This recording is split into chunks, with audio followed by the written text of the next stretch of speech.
হতাশ হয়েছেন Lionel Messi. আর কত বল পাঠাবেন তিনি, আর কত ফ্রি কিক নেবেন তিনি, কোনো কিছুই যেন ভেদ করতে পারছে না ভজিনহাকে। তাই তো অবিশ্বাস্যভাবে ম্যাচ গড়ালো অতিরিক্ত সময়, এক্সট্রা টাইমে।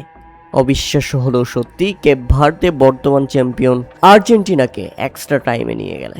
নির্ধারিত সময়ের খেলা শেষে 1-1 গোলের সমতায় এক্সট্রা টাইমে দুই দল আবারও টস হয় এবং মাঠে নামে আর্জেন্টিনা। কিন্তু মাঠে নামতেই ঘটে অঘটন, এবার আর পারলেন না ভজিনহা। অর্থাৎ ম্যাচের 93তম মিনিটেই কাঙ্ক্ষিত সেই দ্বিতীয় গোলের দেখা পায় আর্জেন্টিনা। লিসান্ড্রো মার্টিনেজ ভজিনহার দেয়ালকে ভেদ করে বল জালে পাঠিয়েছেন। বা পাশের কর্নার সাইড থেকে আসা বল ফাঁকা জায়গায় পেয়ে যায় মার্টিনেজ এবং সেখান থেকে দারুণভাবে গোল করে বসেন তিনি। এবং আর্জেন্টিনা দ্বিতীয়বারের মতো উদযাপনে মেতে উঠল। সেখানে কিছুটা হতাশই হয়েছেন মার্টিনেজ। অবশ্য আর কত সেভ করবেন তিনি, আর কত বাঁচাবেন কেপ ভার্দেকে। একা একটা খেলোয়াড়, একা একটা গোলরক্ষক পুরো আর্জেন্টিনাকে চেপে রেখেছিল।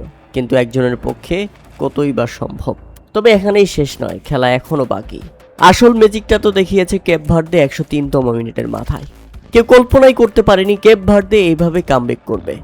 আর্জেন্টিনা গোল করেছে তো কেপ ভার্দেও গোল করেছে। হ্যাঁ, এক্সট্রা টাইমেও কেপ ভার্দে আবার কামব্যাক করেছে। আর্জেন্টিনার গোল করার মাত্র 10 মিনিট পরেই তাতে অবিশ্বাস্যভাবে সমতা ফেরালো কেপ ভার্দে। লড়াই হচ্ছে হাড্ডাহাড্ডি, বিশাল চাপে বড় দল হিসেবে আর্জেন্টিনা, ডিফেন্ডিং চ্যাম্পিয়ন হিসেবে আর্জেন্টিনা। তবে পাওয়ারফুল শটে কেপ ভার্দে যেভাবে বক্সের বাইরে থেকে গোলটা করেছিল, সেটা বিশ্বের সেরা গোলরক্ষক এবং বাজ পাখি খ্যাত এমি মার্টিনেজের জন্য লজ্জাজনক।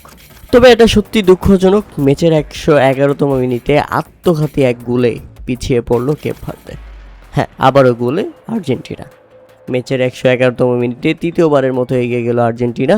বাঁ দিক থেকে লিওনেল মেসির নেওয়া কর্নার নিখুঁতভাবে ভেসে আসা বল বক্সে সবার উপরে উঠে শক্তিশালী হেড করেন ক্রিস্টিয়ান রোমেরো। বল জড়িয়ে যায় একেবারে জালে। তবে গোলটি শেষ পর্যন্ত রোমেরোর নামে থাকছে না, কারণ বলটি কেপ ভার্দে ডিফেন্ডার দিনেই বুরহেসের হাতে লেগে জালে ঢুকেছে, যার ফলে এটি ছিল একেবারে আত্মঘাতী এক গোল।